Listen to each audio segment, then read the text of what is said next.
Hey guys, Thomas Sicily Jr. here, aka Mustached. Here to do review catch up and review The Boy and the Beast. Now I had heard a bit about this movie and I decided to check it out. And after watching it, I was extremely impressed. The animation is top notch here. So the movie starts up with a really young kid named Kyota or Ren in the human world, and he's sort of left alone, and he sees these cops sort of trying to help out these individuals who have lost their way and are trying to help them get to their parents. So he sees this and doesn't want any part of that, so he decides to run off. And when he goes into the distance, he sees this beast sort of walking past him, and he stops, and this bear-like beast named, I hope I pronounced this right, Kumatitsu. Kumatsitsu. I'll just call him the bear creature because it's simpler for the purpose of this review. He says that he will take him on as a disciple, as he wants to challenge another individual who has these sort of tusks. He's sort of like this boar-esque type creature as well. And the reason why he's trying to challenge this creature is because he wants to become this important figure. I don't remember exactly what the term was, but it was like Grand Master, I believe. So the boy follows him through, and he sort of sees this path, but before he does, he like stops, and then he like casts this weird shadow human version of himself that sort of stays behind. So Q2 or Ren gives chase, and he ends up in this alternate dimension that is all different creatures. And he's sort of scared, of course, and he sort of bumps back into the bear guy, the bear creature, and he says he'll teach him, and they both sort of start to obtain this attitude of very aggressive toward each other. And we see that the boy is like this because there's a little section where, like, I think it goes back to when they said he lost his mom and that his dad disappeared and it was never to be seen again. So that's where this darkness comes from, this empty void.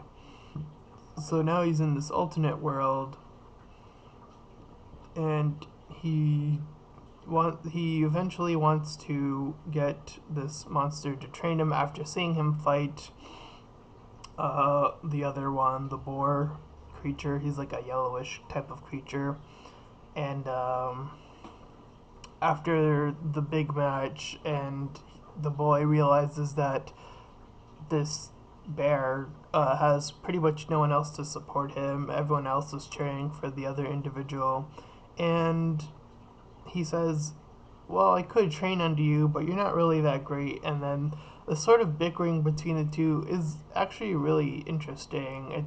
They're both hot-headed and very short-tempered, but they're both coming from different places. So there's enough of a connection to have a fascinating movie where we follow these two. And we start to see that the boy is starting to mimic the bear. And every time the bear tries to look at him, he goes back to doing these chores as he's this disciple, and this pig character told him that's sort of how you can go about being a disciple. You do these chores and stuff. So Kyoto is doing these training exercises, and the bear doesn't catch on for a little bit, but after a while he does, and he just like, whatever, I'll let him do that because he isn't doing anything else. And this is after like they go off and they like see all this like, oh, what is true strength, and they see all these like different creatures as well. So there's a lot of exploring in this world of what is true strength, and they all give different answers. The boy Kyoto is a bit more fascinated, and the bear creature has wants nothing to do with it. He wants to find his own way. As sort of what he tells the boy, who throughout the movie sees his mother, who actually gave him the advice of copy the bear, become him, is what she says, I believe. Um, so that's exactly what he does. And the movie takes a fascinating turn as we continue to follow these two. The boy starts to mimic him more and more. And we actually start to see like a montage of him slowly growing up. And then he's like a teenager around that age, I bet, or whatever. I don't know exactly what age he was, but high school, whatever age that is, you start high school. Um, anyways, uh, they continue training, and now the Kyoto is extremely agile.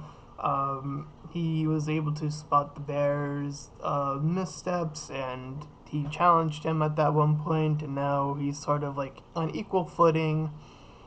And after that, he sort of decides that he wants to go back to the human world. He's sort of going back and forth a little bit there.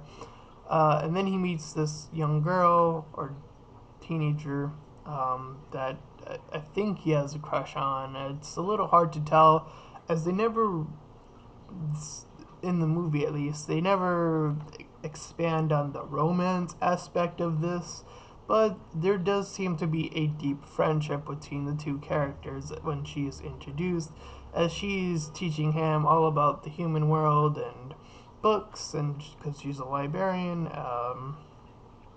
and he doesn't really know anything because he spent so much of his life in this alternative world, and it just sort of goes from there. And I was like, huh, okay. So she's trying to get him to do all that stuff, and he's actually wanting to do this. The bear is like, oh, whatever. I thought he was gonna do this eventually or something.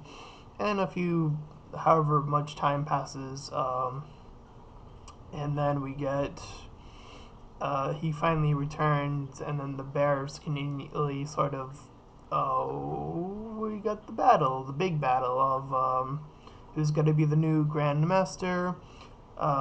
Kyoto goes back, and he sees the other creature's son, who was once a bully to him, and then sort of they became friends when Kyoto was able to defend himself, or just sidestep him a bunch. So they became friends, and then they said that they were gonna keep being friends no matter what happened. So they're on opposite sides as the bear creature fights the boar, and they're like battling. Uh, the bear is about to win, and then there's like a lot of back and forth, and then finally, the bear creature finally wins, and then we finally get a reveal of this other character who's with them, their other son. I believe he was said to be a little bit older than the younger boar, but he always had this sort of hat thing, and he's covering his face. And then we see that he was also a human as well, and he's also consumed by this darkness. So he sends a sword right into the bear, and that causes Kyoto to also reach into this dark, obsessive power, and he almost kills this other guy who is sort of let the darkness already take over him, but he stops, and he sort of makes his way out. So Kyoto figures that he wants to stop this guy, as he's sort of going to be on a rampage, and the pig guy, who's sort of being kind and generous throughout most of the adventure, finally loses it and says, "You're going after him for revenge," and he keeps like hammering it in, and then Kyoto says that he's actually going to go after him to help him, uh, and that he's so thankful for him and this other monkey character for helping them out, and they feel like they've sort of were a part of that. So he returns to the human world and is reunited with his friend, who is a girl. Again, I don't know if they were meant to be a couple, but they stick together as this dark human uh, starts to manipulate himself into the very first thing that Kyoto read, which is something about a whale. So he turns into a whale and he's underground and he's the shadow, and he like pops up and he's doing all this crazy stuff. And Kyoto doesn't know what to do. So the bear creature, being the Grand Master now, decides that he's going to become a godlike figure, and he's going to become a sword to fill Kyoto's heart. And this is a pullback to what the bear said earlier.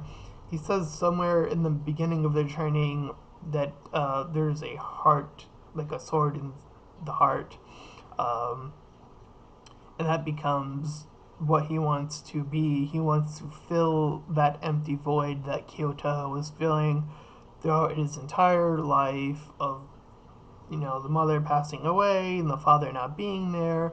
And when he did return to his father, it didn't feel right. So this movie does a clever way of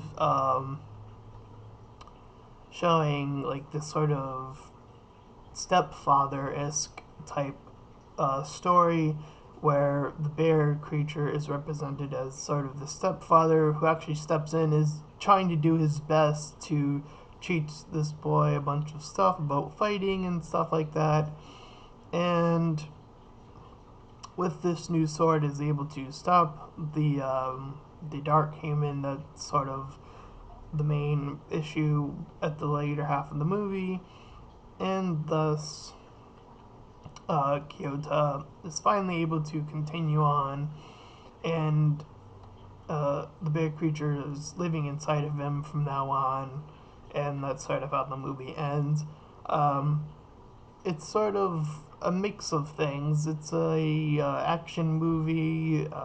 It's a bit of a slice of life. We get a transition of where this boy began and what he turned into. And I really like the camaraderie, the impact that these two had on each other. They never felt like the same character, even though they were both haughty tempered and, were always bickering between each other. It always came from a different place. So, in that sense, I really enjoyed that between the two. And it's definitely extremely well animated, and I would highly recommend it. I really just liked seeing this. It's a very heartfelt movie. I felt the impact of the bear creature's story in comparison to the boy's story.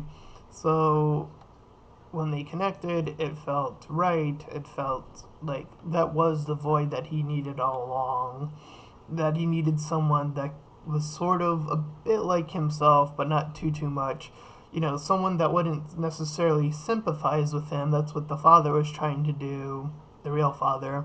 Um, and that's not what he needed. He needed someone that was going to challenge him, and that's exactly what the bear creature did. I'm going to give this movie a high 9 out of 10. I really like this movie.